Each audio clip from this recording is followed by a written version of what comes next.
Pode ocupar o seu lugar nessa noite. Aleluia. Ocupe o seu lugar. Graças a Deus. Nós estamos falando sobre o fruto do Espírito. É uma série que nós começamos a falar sobre as qualidades do fruto do Espírito. Eu confesso para os irmãos que eu gostaria de falar sobre outras coisas, porque eu gosto de ensinar a palavra. O meu dom é ensinar a palavra. Eu não sei pregar, eu queria ser pregador da palavra. Queria ser como o Marcos Feliciano, sei lá, eu queria ser como esses pregadores. Mas Deus não me deu o dom de pregar, Deus me deu o dom de ensinar. Então eu gostaria aqui de falar sobre emoções.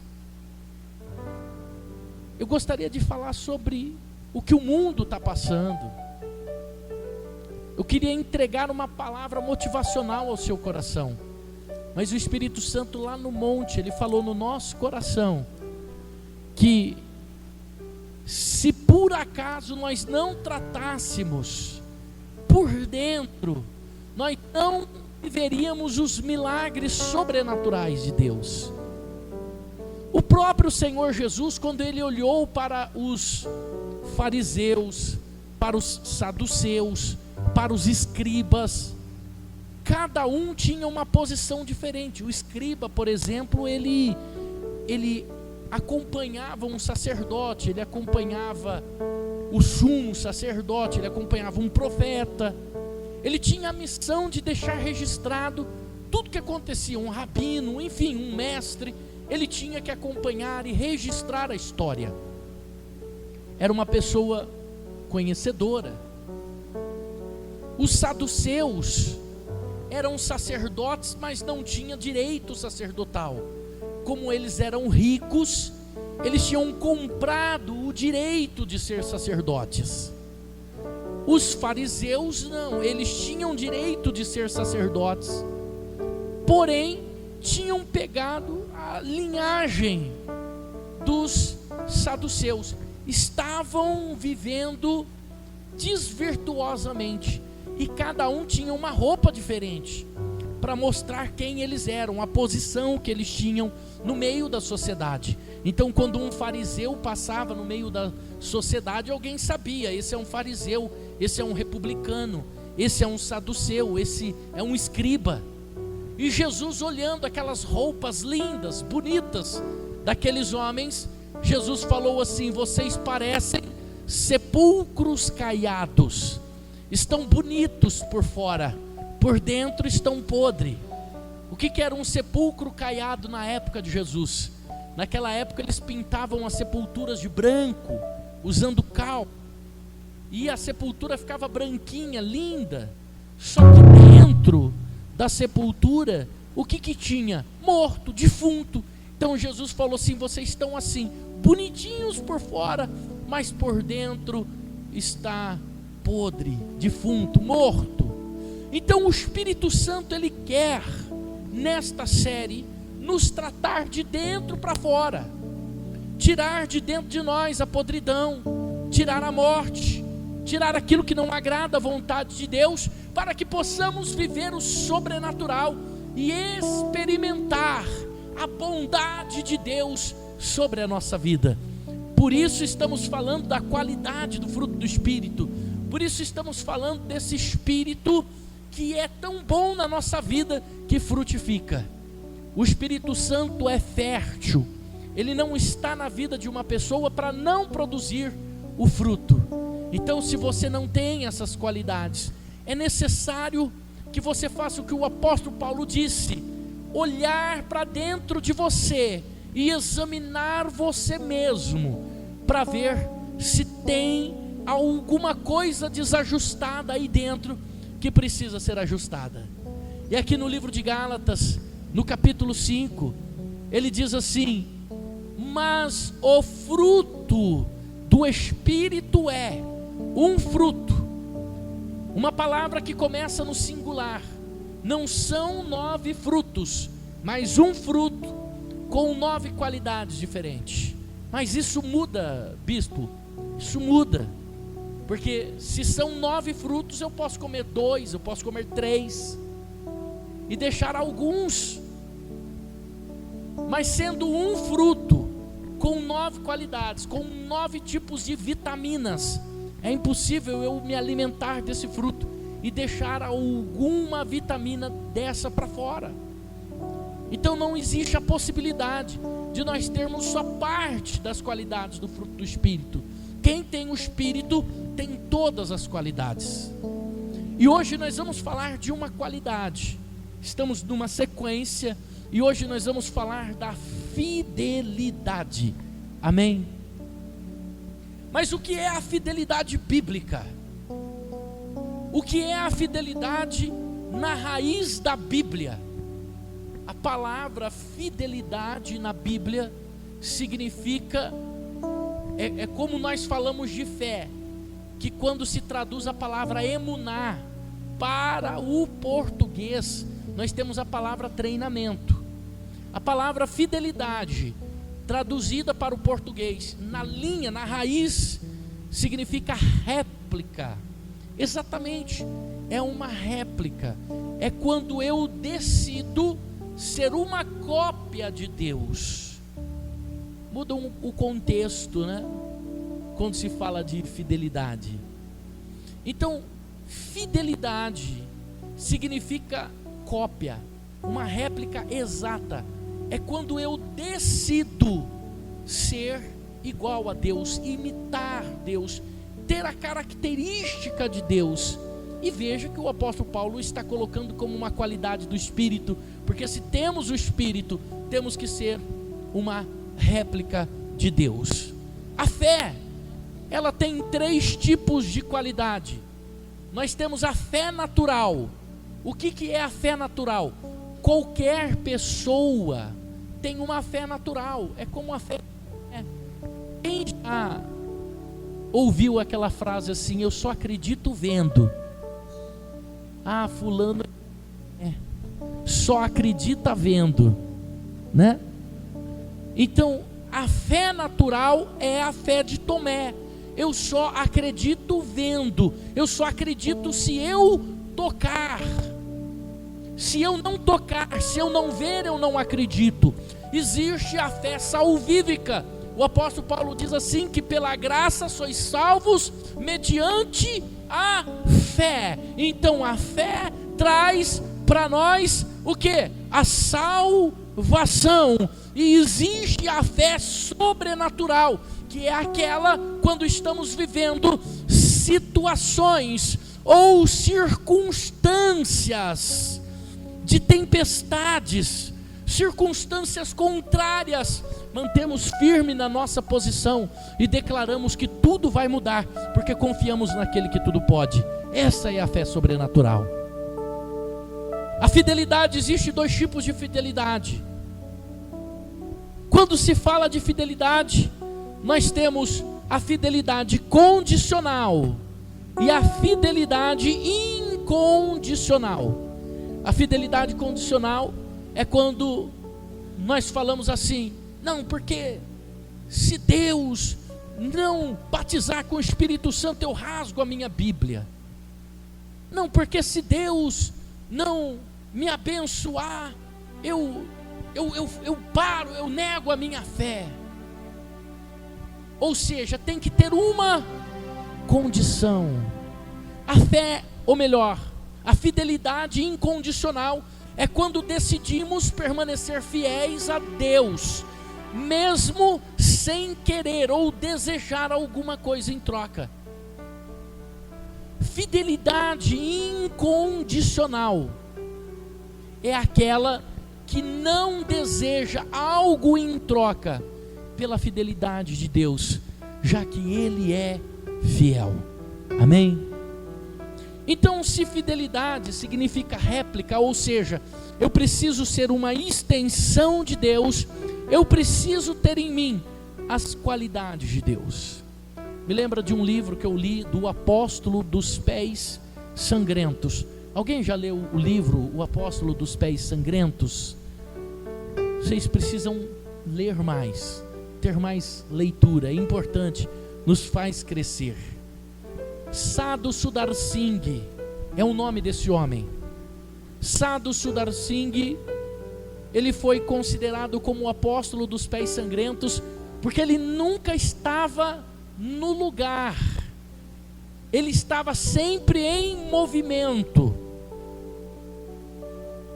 E olha que coisa interessante, uma vez o pai de Sadhu Sundar Singh ficou sabendo que ele estaria em uma determinada praça para pregar o evangelho, e o pai de Sadhu Sundar Singh corre naquela praça para ver o filho. Só que quando ele chega lá, o filho já tinha pregado e já tinha ido embora. E quando o pai olha o rastro na neve, o caminho, as pegadas que o filho deixa, ele percebe que nas pegadas do filho havia sangue, porque os seus pés sangravam, porque ele nunca estava parado. Certa vez, Sadhu Sundar Singh foi orar por uma pessoa que estava muito enferma, e ao tocar a campainha, a empregada atende a campainha, e ele diz: olha, eu sou o Sadhu Sundar Singh e eu vim orar por fulana.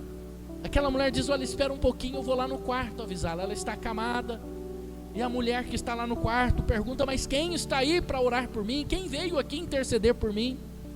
Olha, não sei, é um missionário, o nome dele é esquisito, não consigo falar. É isso, não vai sair. Mas olha, ele é mais ou menos assim, ele é parecido com Jesus. Ou seja, Sadhu Sundar Singh viveu uma vida tão próxima e tão dedicada ao Senhor, que ele parecia com o próprio Senhor Jesus. Isso me lembra da história de um outro livro, um missionário chamado David Livingstone. David Livingstone era um missionário e foi enviado para as tribos africanas, para evangelizar as tribos africanas. Ele evangelizou todas as tribos, exceto a que ele morava, onde ele estava. E certa vez, David Livingstone ficou muito doente pelas tantas picadas de cobras que ele tinha levado, mordida de leões, ataques de animais ferozes. E David Livingstone precisou ser levado para a cidade grande para fazer um tratamento médico. A igreja envia um outro missionário para ocupar o lugar dele enquanto ele vai fazer esse tratamento.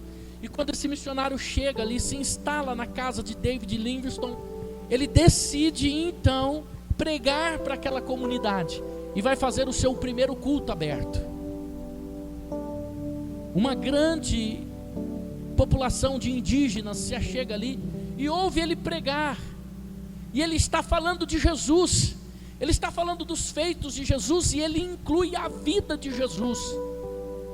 E um dos indígenas levanta a mão e diz assim: olha, senhor missionário, o senhor está mudando o nome dessa pessoa, não é Jesus que o senhor está falando, nós o conhecemos, ele chama David Livingstone.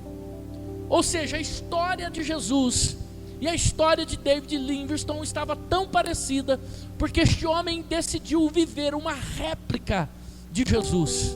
E quando recebemos o Espírito Santo, recebemos dentro de nós esta qualidade, e isso se chama fidelidade. Por que réplica se chama fidelidade? Porque é algo fiel à imagem, é algo fiel aos pensamentos, é algo fiel à mesma linguagem, à mesma mentalidade. Então, quando permanecemos fiéis à mesma linguagem, à mesma mentalidade, aquilo se chama fidelidade, réplica. Hoje eu estive na igreja do Jardim Aurélia pela manhã ministrando a palavra, fazendo o culto lá na nossa igreja de Campinas. E quando acabou o culto, um dos presbíteros da igreja me procurou e disse assim: bispo, eu que estou encarregado aqui da escola bíblica. Eu falei: é mesmo? O que você está aplicando aqui na escola bíblica? Então ele pegou o nosso manual, aquele da igreja, o mesmo de escatologia que nós estamos falando aqui. Eu falei assim: qual matéria que o senhor está? Ele falou assim: estou falando sobre a última profecia, estamos falando das guerras de Jerusalém. Eu disse: olha, nós estamos falando isso lá também. Então é tão legítimo o mesmo estudo, a mesma palavra, embora por se tratar da mesma apostila, estamos na mesma lição, no mesmo dia. Então isso se chama fidelidade, se chama réplica, autenticidade. É uma palavra tão autêntica, porque por mais que a comunidade Família de Deus está instalada aqui em Valinhos, também temos uma em Campinas, falando a mesma língua, falando o mesmo estudo, tendo o mesmo propósito. Amém? Quando o homem se casa com a sua esposa, a Bíblia diz assim que eles se unem e passam a ser ambos uma só carne. Isso se chama legitimidade. Somos legítimos porque o homem passa a ser uma só carne com a esposa, passa a ter o mesmo propósito. Quando passamos a ter um propósito diferente, quando passamos a falar uma linguagem diferente, se quebra o princípio da regra e se quebra o princípio da fidelidade, e passamos a ser infiéis uns com os outros, porque muitas vezes a pessoa acha que a infidelidade conjugal se trata apenas quando um ou uma das partes comete um relacionamento sexual fora do relacionamento, e na verdade não. A verdade é que a infidelidade, ela não está apenas no relacionamento sexual fora do casamento, que é sim uma infidelidade, mas o que eu quero dizer, que a infidelidade, ela começa na mente, nos pensamentos, antes de ser materializado. É quando alguém, ou uma das partes, decide discordar com a outra parte. Olha o que a palavra de Deus diz: quando nós nos casamos, passamos a ser uma só carne. E a palavra de Deus diz assim: quem é que maltrata a sua própria carne? Pelo contrário, antes a alimenta, cuida. E quando nós passamos a tratar mal a outra parte, o nosso cônjuge, já estamos praticando infidelidade, porque estamos sendo desleais com um voto, um compromisso assinado no altar, de que cuidaríamos, de que respeitaríamos, de que entenderíamos as posições diferentes. Quem está entendendo? Então a deslealdade, a infidelidade, ela não é só num relacionamento, ela começa quando rompemos os nossos pensamentos, os nossos ideais e os nossos projetos.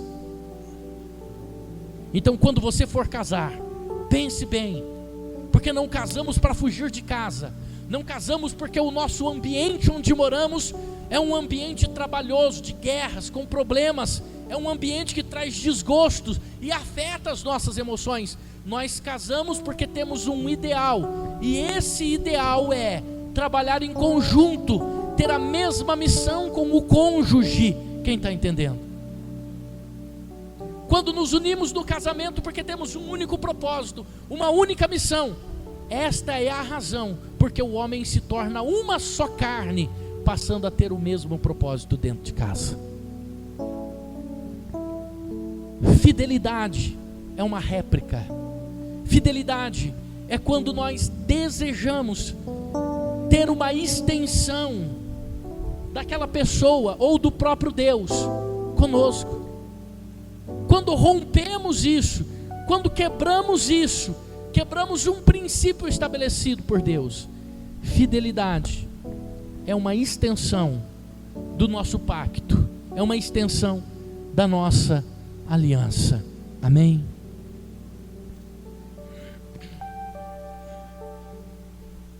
para você entender um pouquinho mais sobre a fidelidade. Eu quero ler com você o livro de Salmo 33, o versículo 4. Não é versículo, mas para que você entenda. Salmo 33, 4. Diz assim a palavra de Deus: porque a palavra do Senhor é reta, e todas as suas obras são fiéis. Veja que tudo que Deus faz, há fidelidade, há retidão. Por isso tudo que fazemos, conforme agimos, se somos uma extensão de Deus aqui nessa terra, precisamos agir com retidão e com fidelidade. Quando eu quebro a minha palavra, eu estou sendo infiel à minha própria palavra. Imagina aqui, eu estou comprando um carro, vou comprar um carro lá do irmão Heraldo, do obreiro Heraldo. E nessa compra eu falo que vou fazer um Pix e não faço, acabo dando um calote no irmão. Eu quebrei uma aliança, eu quebrei uma palavra. Então quando compramos e não pagamos, estamos sendo infiéis conosco mesmo, com o nosso próprio caráter. Por isso é importante aqui, olha só, como o Espírito Santo está tratando do nosso caráter, não deixar nada para trás, amém? Então se você tem uma dívida para trás, se você tem uma conta para trás, se você comprou lá nas Casas Bahias, não pagou, se o seu nome está no SPC, você precisa rever os seus conceitos, pois a Bíblia diz assim: lembra-te de onde caíste. E por quê? Para corrigir o curso da nossa vida e sermos fiéis à nossa própria palavra de honra.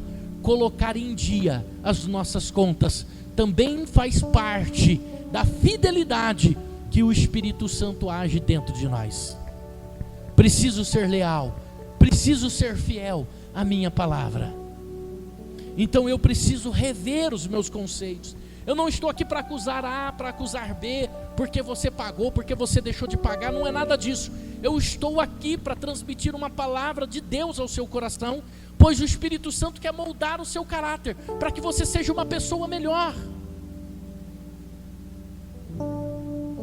Então se você foi lá, cortou o cabelo no salão e não pagou, paga a mulher do cabelo, paga a mulher da unha.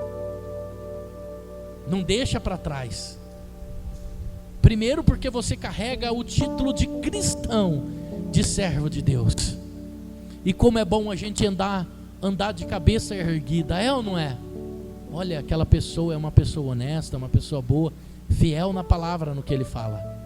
Agora duro é quando você anda e a pessoa fala: ih, aquilo ali é picareta, trambiqueiro.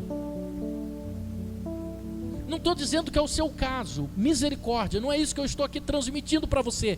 O que eu estou transmitindo para você é que temos que ser uma réplica de Jesus na terra, amém? Então quando as pessoas olham para você, o que elas veem em você? Qual a figura que ela enxerga em você? Ela está vendo o Espírito Santo aí dentro, ela está vendo Jesus dentro de você. O que ela está fazendo? O que ela está vendo em você? Ontem o meu dia foi praticamente fora de casa. Eu ia encerrar uma última visita lá na casa da irmã, é Arielle ou Adriele? Da Arielle. A última era o nosso último atendimento, depois eu ia para casa com meu filho, com a minha esposa. Sei lá, a gente ia descansar um pouco, porque o dia foi fora de casa desde as 11 da manhã. Mas o telefone toca. E era um pedido de ajuda. O nosso irmão Lorisvaldo está internado no hospital, para quem não sabe. Ele teve um começo de infarto. Eu estive visitando ele no começo da semana, conversei com ele, ele estava muito bem. Porém ontem havia um desequilíbrio na mente dele. Uma pessoa, quando ela fica muito tempo no hospital, ela corre o risco de pegar infecções. E a confusão mental que ele estava sofrendo era por algum tipo de infecção, ou também porque estar dentro de uma UTI mexe com a cabeça da pessoa. E na cabeça dele, o médico queria matá-lo. Na cabecinha dele, o médico fazia planos para matar. Eu já vi casos assim parecidos. Não é a primeira vez que eu vou numa UTI. Nós vemos casos assim. É algo que mexe com a cabeça da pessoa, principalmente no caso dele sofrendo uma infecção agora no pulmão, segundo o médico disse ontem. Então, a cabeça dele estava tão confusa, que ele estava ali porque alguém queria matá-lo, e eram os médicos, as enfermeiras, e tiveram que amarrá-lo. Ele é um homem forte. Se aquele homem der um soco em alguém, ele quebra pelo menos uns 30 ossos.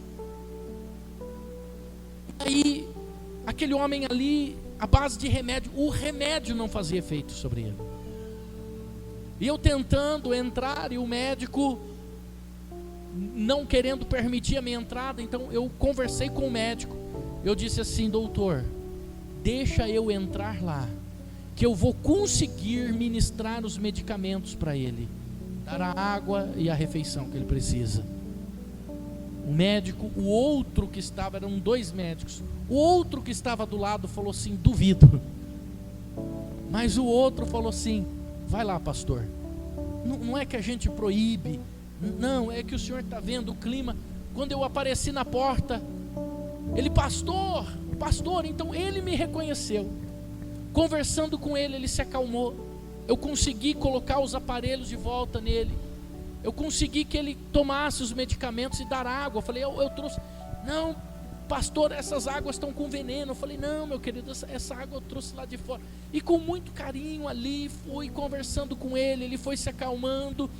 A mente dele foi raciocinando novamente. E quando eu estava saindo, o médico, demorei um tempinho, na hora de sair o médico falou assim: olha, pastor, se a gente precisar de madrugada, eu posso ligar para o senhor? Eu falei: pode. Ele falou: como é bom, o que o senhor veio fazer aqui, o senhor trouxe paz, acalmou o coração desse homem. Eu disse assim: essa é a presença do Espírito Santo, não sou eu, mas é o Espírito Santo que faz isso. E ele olhou para mim e ele falou assim: pastor, eu vejo Jesus em você. Então, quando nós estamos com um propósito, quando nós estamos com uma missão, essa missão precisa ir até o fim. Quando eu cheguei na porta do hospital, eles não queriam me deixar entrar.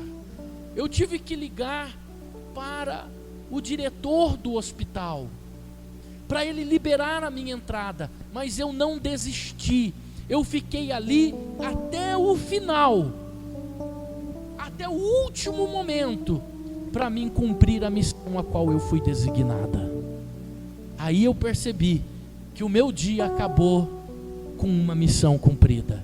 Então, fidelidade é replicarmos, é sermos uma cópia fiel do Senhor Jesus aqui nessa terra. Quem está entendendo? Se você puder ficar em pé, eu quero orar por você. E não sou eu que estou aqui para examiná-lo, é você. Pois o apóstolo Paulo, ele disse assim: examine-se o homem a si mesmo. E por quê? Porque você é a única pessoa que anda com você 24 horas por dia. Nem a sua esposa, nem o seu esposo caminha com você 24 horas por dia. É só você.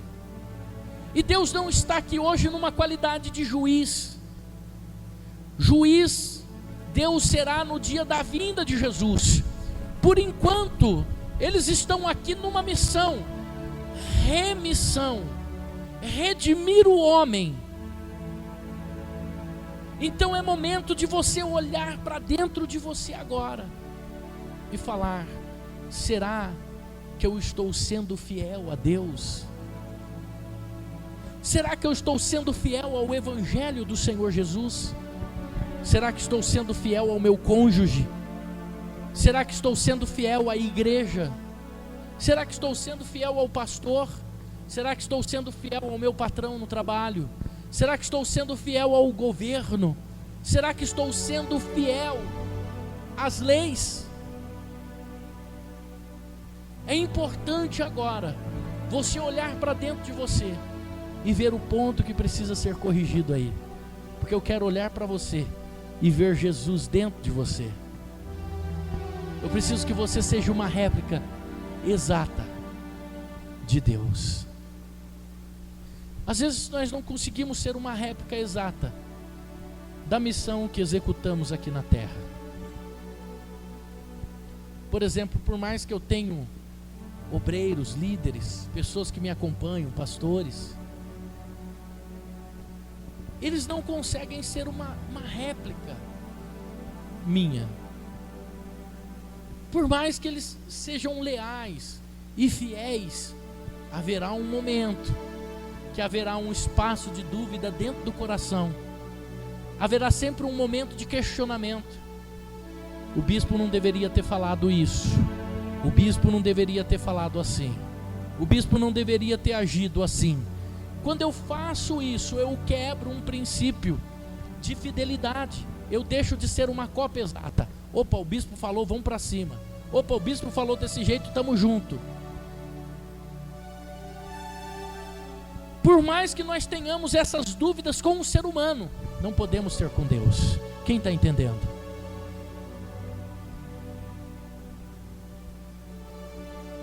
Quando você sai do seminário pastoral, você se forma no seminário pastoral, e o maior instituto de formação de pastores é o seminário coreano. E por mais que você está ali 4, 5 anos dentro de um seminário sendo formado para ser pastor, sendo discipulado, estudando, você se apega ao seu professor. O seu professor passa a ser o seu pai, o seu instrutor. No último dia ele faz um teste que ninguém compreende. Eles entregam, o professor pegou e entregou lá uma muda de pinheiro para cada aluno do seminário. E ele falou assim: olha,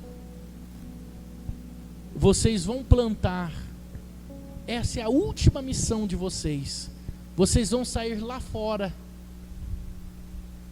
no terreno, e vocês vão plantar cada um esse pinheiro. Só que a minha ordem aqui é para que vocês plantem o pinheiro de ponta cabeça. Alguns ficaram imaginando plantar o pinheiro de ponta cabeça. Não, o pinheiro não se planta de ponta cabeça. Como que eu vou plantar o pinheiro de ponta cabeça? O pinheiro não vai nascer, não vai morrer. O que será isso? Por que plantar pinheiro de ponta cabeça?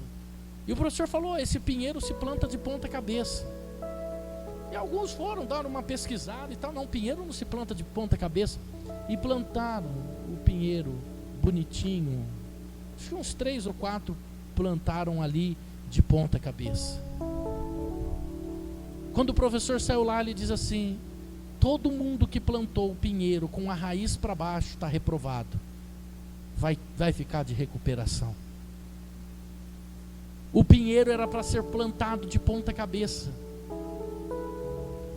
Não porque isso é contrário à natureza, mas porque foi uma ordem. E quem é leal, obedece à voz do seu líder, estando ele certo ou estando ele errado. Lealdade e fidelidade é quando você obedece sem questionar. Quem está entendendo?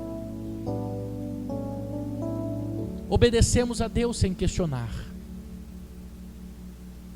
Não perguntamos o porquê disso ou o porquê daquilo, mas porque Ele é o nosso Senhor, porque Ele é o nosso líder, e porque Ele se mantém fiel a nós, nós temos que manter fiéis a Ele. Amém? Terça-feira eu estava falando das chaves aqui, Eu falei de uma chave da prosperidade. Eu falei de uma chave que prospera o ser humano, que é o dízimo. São chaves espirituais. O dízimo é uma chave que prospera o homem. Está lá. Abrirei as janelas do céu. O dízimo é a única chave que abre as janelas do céu. É uma chave. É fidelidade. E quando somos fiéis a Deus, obedecemos sem questionar. Agora, fidelidade incondicional. Toda vez que eu vou dizimar, quando eu entrego o meu dízimo, eu faço uma oração. Eu digo assim: meu Deus, estou devolvendo esse dízimo, porque o Senhor me salvou e porque o Senhor me alcançou. Então eu dizimo porque sou salvo em Cristo Jesus. Agora, quando eu dizimo com medo do inimigo tocar nas minhas finanças, quando eu dizimo para que eu seja próspero, quando eu dizimo para que as portas sejam abertas na minha vida, eu estou dizimando com uma condição, e isso não tem muito acesso a Deus. Não faça isso.